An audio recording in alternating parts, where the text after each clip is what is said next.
Selamat datang kembali di sesi pendalaman kita.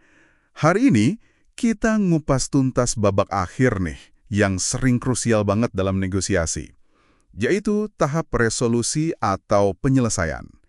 Sumber kita masih dari buku Secrets of Power Negotiating. Tujuannya, ya biar Anda punya bekal strategi kunci buat nutup deal secara efektif, biar hasilnya oke dan hubungan juga tetap terjaga. Oke, kita bedah bareng ya. Betul sekali.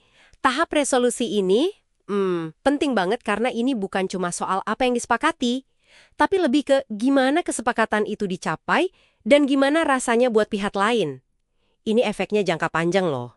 Nah, sumber kita ini kan menyoroti peran mediator ya di konteks resolusi, khususnya di bab 34. Sebenarnya apa sih yang terjadi di tahap resolusi kalau pakai mediasi gitu? Biasanya gini, setelah mungkin ada sesi-sesi terpisah ya, mediator itu akan mempertemukan lagi kedua pihak. Tujuannya simpel, konfirmasi ulang secara lisan poin-poin kesepakatan yang udah dirintis atau dicapai, biar sama-sama clear gitu. Oh, oke. Tapi menariknya nih, sumber bilang mediator itu nggak nyiapin draft perjanjian legal akhir. Kenapa gitu ya? Bukannya itu bagian penyelesaian juga? Nah, ini batasan peran yang penting nih, biar netralitasnya terjaga dan nggak ada konflik kepentingan. Jadi urusan bikin dokumen legal yang mengikat itu ya diserahin ke pengacara masing-masing aja. Fokus mediator itu murni di tercapainya pemahaman bersama, konsensus soal substansinya. Kesepakatannya bukan kontrak legalnya. Ah, oke, paham. Jadi fokusnya di pemahaman bersama ya, bukan detail legal formalnya di tahap ini. Terus, gimana kalau di luar konteks mediasi formal?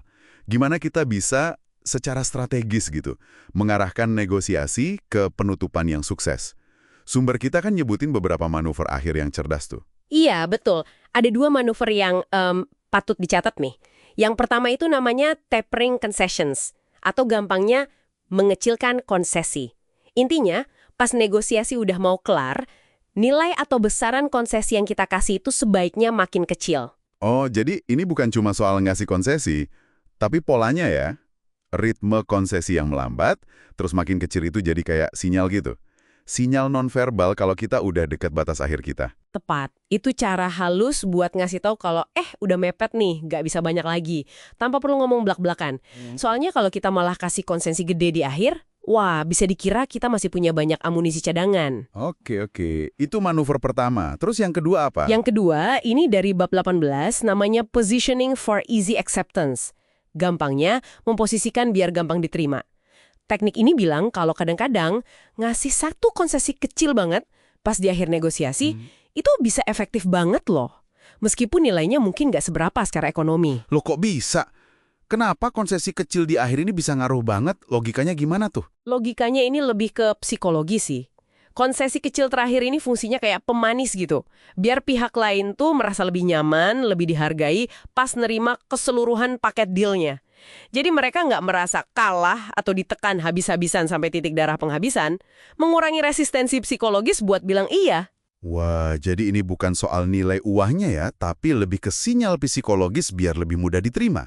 Ini kayaknya nyambung banget ya sama prinsip yang lebih gede lagi, yang diulang-ulang di sumber kita. Pentingnya bikin pihak lain merasa menang. Nah, persis. Anda nangkap banget esensinya.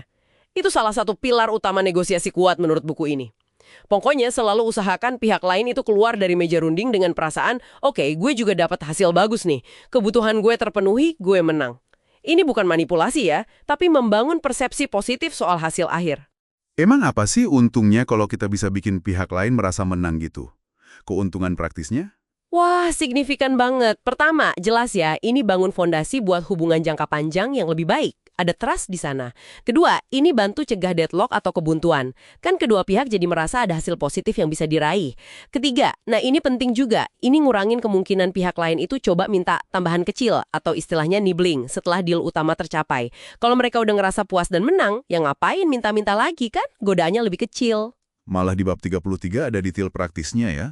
Ngasih selamat ke pihak lain setelah deal. Sentuhan kecil kayak gini ternyata ngefek juga ya buat nguatin perasaan positif itu. Bener banget. Ucapan selamat yang tulus, mengakui usaha bareng buat capai kesepakatan, itu bisa jadi penutup yang elegan.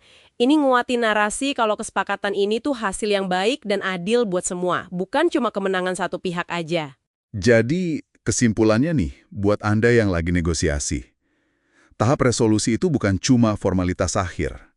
Ini arena strategis terakhir. Ini soal gimana Anda ngelola langkah akhir dengan cermat. Kecilin konsesi bertahap, mungkin kasih hadiah kecil sebagai pemanis di akhir.